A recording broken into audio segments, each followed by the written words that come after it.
ഞാൻ രാജേശ്വരി വെങ്കിട്ടരമണൻ യൂട്യൂബിൽ short hand class എടുക്കുന്ന ടീച്ചറാണ്. ഇന്ന് short hand Malayalam short hand പുസ്തകം മുഴുവൻ പരിശീലിച്ച ശേഷം അവർക്ക് സ്പീഡ് എഴുതുവാൻ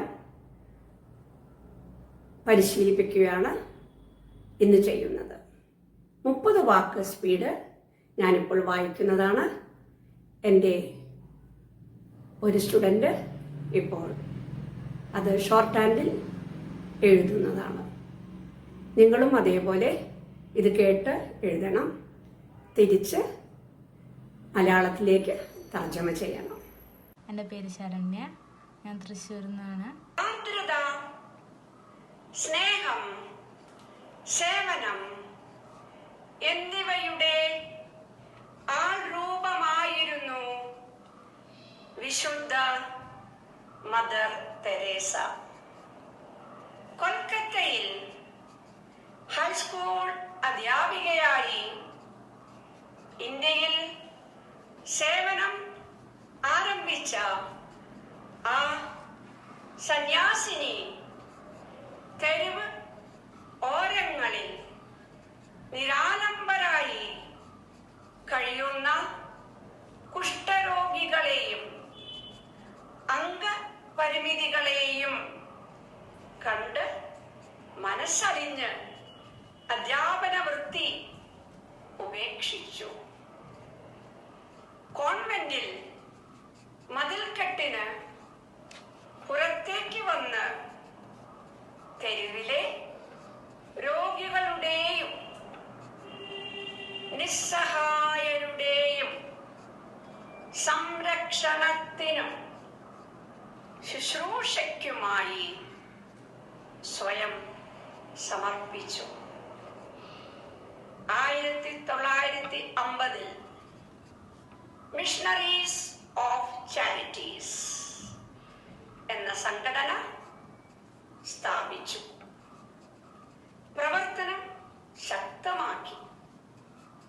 അവരുടെ പ്രവർത്തനം ഭാരതത്തിൽ മാത്രമായി പരിമിതപ്പെടാതെ ലോകമെമ്പാടും പടർന്നു. മദർ തെരേസ പറയുമായിരുന്നു, വാക്കിനേക്കാൾ പ്രധാനം പ്രവൃത്തിയാണ്. സ്നേഹത്തെക്കുറിച്ചും കരുണയെക്കുറിച്ചും ഒക്കെ ഹൃദ്യമായും വാചാലമായും പറയുവാൻ എളുപ്പമാണല്ലോ. അത് പ്രവൃത്തിയിൽ വരുത്തുകയാണ് വേണ്ടത്. സ്നേഹത്തിന്റെ നിറവിൽ ചെയ്യുന്ന സേവനമാണ് അഭിലഷണീയം. ശക്തി കൊണ്ട് സാധിക്കാത്തത് ആർദ്രതയുടെ നിറവിൽ സബലമായി തീരുന്നു.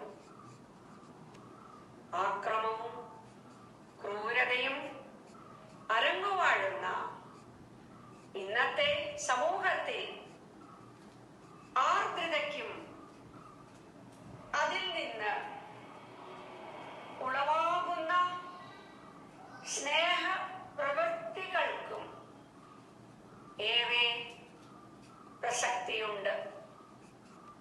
ആർദ്രത എന്നാൽ മാനവിക ധർമ്മമായി കാണണം.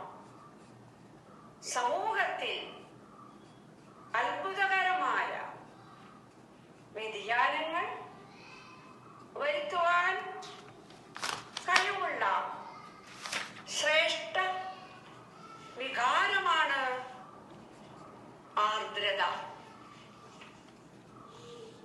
ക്രിസ്തുവിന്റെ വാക്കിലും പ്രവൃത്തിയിലും ആർദ്രത നിറഞ്ഞു നിന്നിരിക്കുന്നു.